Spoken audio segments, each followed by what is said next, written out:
दुर्गाज किचनमध्ये आज उपवासाची पूर्ण थाळी मी घेऊन आली आहे तुम्हाला. नवरात्रीचे 9 दिवस आता असतात म्हणून या थाळीमध्ये मी 9 प्रकार तुम्हाला दाखवणार आहे. चला तर चालू करूयात. आदल्या दिवशी रात्रीपासूनच आपल्याला तयारीला लागावे लागेल. या ठिकाणी मी 1 किलो शाबू घेतला आहे. त्याला स्वच्छ धुवून घेणार आहे.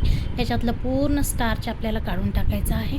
त्यात थोडंसं पाणी टाकून मी 10 मिनिट तसंच ठेवणार आहे त्याला. या ठिकाणी आपण वरई घेतली आहे 2 वाट्या. त्यालाही स्वच्छ धुवून ठेवून घेणार आहेत आपण. आणि याच्यामध्ये जे काही पाणी आहे ते काढून टाकणार आहेत आणि त्यात दुसरं पाणी भरून ठेवणार आहेत. हे पूर्ण रात्रभर हे असंच ठेवायचं आहे. याला झाकून ठेवलं आहे. इकडे 10 मिनिट होऊन गेलं आहे. आपला शाबू छानसा फुगला आहे. आता याच्यातील पाणी काढून टाकूत आपण आणि अर्ध वाटीच पाणी आपल्याला याच्यामध्ये ठेवायचं आहे, जेणेकरून ते भिजण्यासाठी त्याला मदत होईल. आता दुसऱ्या दिवशी सकाळी हा बघा शाबू किती मोकळा झालेला आहे. शाबूतला असं स्टार्च जर काढलं ना आपण, एवढा सुंदर शाबू आपला मोकळा होतो, नाहीतर तो चिकट होतो. हे पाहिलं, वरईला पण छानसा वरती फेस आला आहे, म्हणजे आपली वरई छानशी फुगली आहे. तिलाही आता आणखीन एकदा स्वच्छ धुवून घेऊत आपण. आता पहा, हे 2 वाटी वरई. तर काल रात्रीचा जो शाबू आहे ना, तो भिजलेला शाबू 1 वाटी. या घावणासाठी हे असं प्रमाण घ्यायचं. घावण म्हणजेच डोसे, एक प्रकारची भाकरी, डोसे. हे अर्धा करत थोडंसं याच्यात पाणी घालत आपल्याला हे बारीकसं वाटून घ्यायचं आहे. मिक्सरच्या लहान भांड्यामध्येच काढा. हे पाया किती छानशी सुंदरशी पेस्ट झाली आहे. जसं आपण डोशाचं पीठ बनवतो ना, तसंच मी तुम्हाला दाखवते. हे पहा, जराही याच्यामध्ये खरबडीतपणाने एकदम स्मूथ पेस्ट झाली आहे. हे लास्टचं वाटणही तयार झालं. आता पहा, हे प्लेन घावण किंवा डोसा बनवणार आहेत. इकडे आपण मसाला डोशाची तयारी करणार आहेत. 1 मोठा चमचा आपण हिरवी मिरची, अर्धा चमचा मीठ, अर्धा चमचा या ठिकाणी जिरे आणि 2 मोठे चमचे या ठिकाणी मी शेंगदाण्याचं कूट घेतलं आहे. त्याच्यात थोडंसं पाणी घालून आपण हे मिक्सरमध्ये छानसं बारीक पेस्ट करून घेणार आहेत. आणि एका पातेल्यामध्ये 4 ते 5 डोसे होतील इतकं हे पीठ घेणार आहेत आणि त्यात हा मसाला टाकणार आहेत. हे आपलं मसाला डोसा किंवा मसाला घावण किंवा मसाला भाकरीही म्हणू शकतो आपण. हे तयार करणार आहेत. आणि हा प्लेनमध्येही थोडंसं मीठ टाकून घेऊत आपण.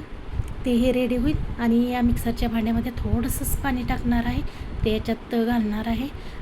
पातळ जास्त करायचं नाही, जास्त घट्टही करायचं ना. घट्ट जर झालं ना तर तव्याला चिटकून बाहेर निघतं. पातळ झालं तर पापडी होते. हे बॅटर खूप पातळही नाही आणि घट्टही नाही. मी केलं आहे तसं त्याप्रमाणे ठेवा. पहिल्यांदा मसाला डोसा करूत आपण. तव्यावर तेल टाकलं आहे. हा डोशेचा तवा आहे. 2 चमचे मी या ठिकाणी हे पीठ टाकते आणि अलगद हाताने याला फिरवून घ्यायचं आहे. फाटत नाही, तुटत नाही, काही नाही. या मसाला डोस्यावर मी तुपाचा वापर करणार आहे. हे बघा, छानसं पलटवून घेतलं. जाळी तर काय सुंदर आली, पाहिलं हे. आणि हा प्लेनवाला, यावर मी तसंच सेम केलं. 2 चमचे टाकले आणि अलगद हातानं मी याला पसरवून घेतलं. एकदम इझी होते. या ठिकाणी मी तेल टाकणार आहे. करायला सोपं, अवघड नाही. कधीही करू शकता, इन्स्टंट करू शकता. खूप सुंदर हे बॅटर असतं. हे पहा, तयार झालं. या ठिकाणी आपण आमटीची तयारी करू. एका पातेल्यामध्ये 1 चमचाभर तूप, 1 चमचाभर तेल घातलं. 1 मोठा चमचा जिरे घालणार आहे. या ठिकाणी 2 मोठे चमचे हिरवी मिरची जाईल, कारण हे थोडंसं झणझणीतच छान लागतं. या ठिकाणी मी चॉप्ड टमॅटोचा वापर करत आहे. जर उपवासाच्या ह्याच्यासाठी तुमच्या इकडं जर हे टमॅटो चालत नसतील तर तुम्ही घालू नका. अर्धा चमचा मीठ जाईल. या ठिकाणी मी आणखीन 1 टमॅटो घेतला आहे. त्याला मिक्सरमध्ये छानसं बारीक करून घेतलं आहे. त्याच्यानंही हे आपली आमटी घट्टसर होण्यासाठी मदत होईल. याला छानसं तेल सुटल्यानंतर याच्यामध्ये आपण मिक्सरमध्ये 4 ते 5 मोठे चमचे शेंगाचं कूट बारीक करून घेतलं आहे, तेही याच्यामध्ये घालूत. हे तेलामध्ये परतवलं आपल्या आमटीचा पांढरा कलर होणार नाही. त्यासाठी ही स्टेज तुम्ही स्किप करू नका. या ठिकाणी तुमच्या भागात जर कोथिंबीर आणि कढीपत्ता घालत असतील तर ते घाला.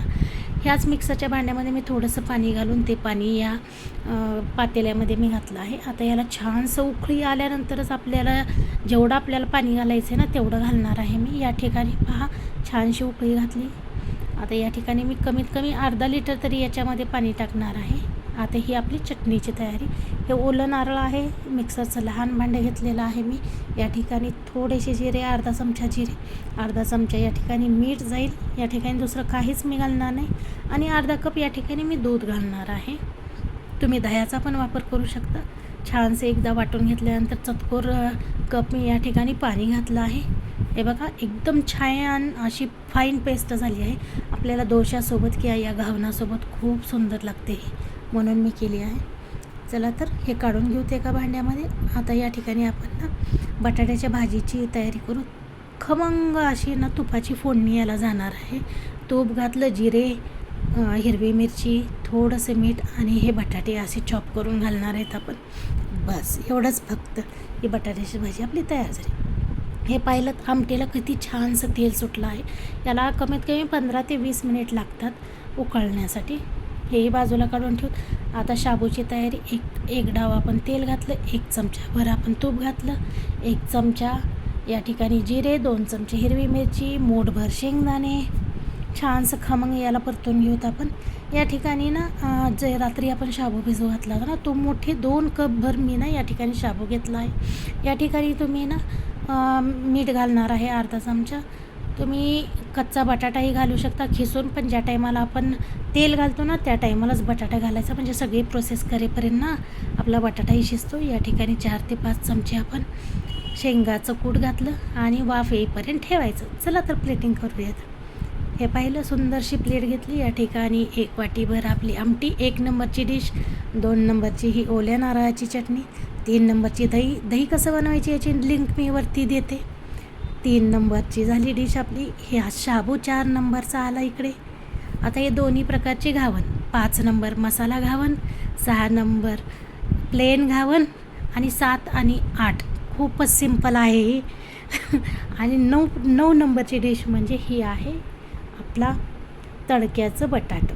व्हिडिओ आवडला तर आपल्या चॅनलला लाईक, शेअर आणि सबस्क्राईब करायला विसरू नका. थँक्यू.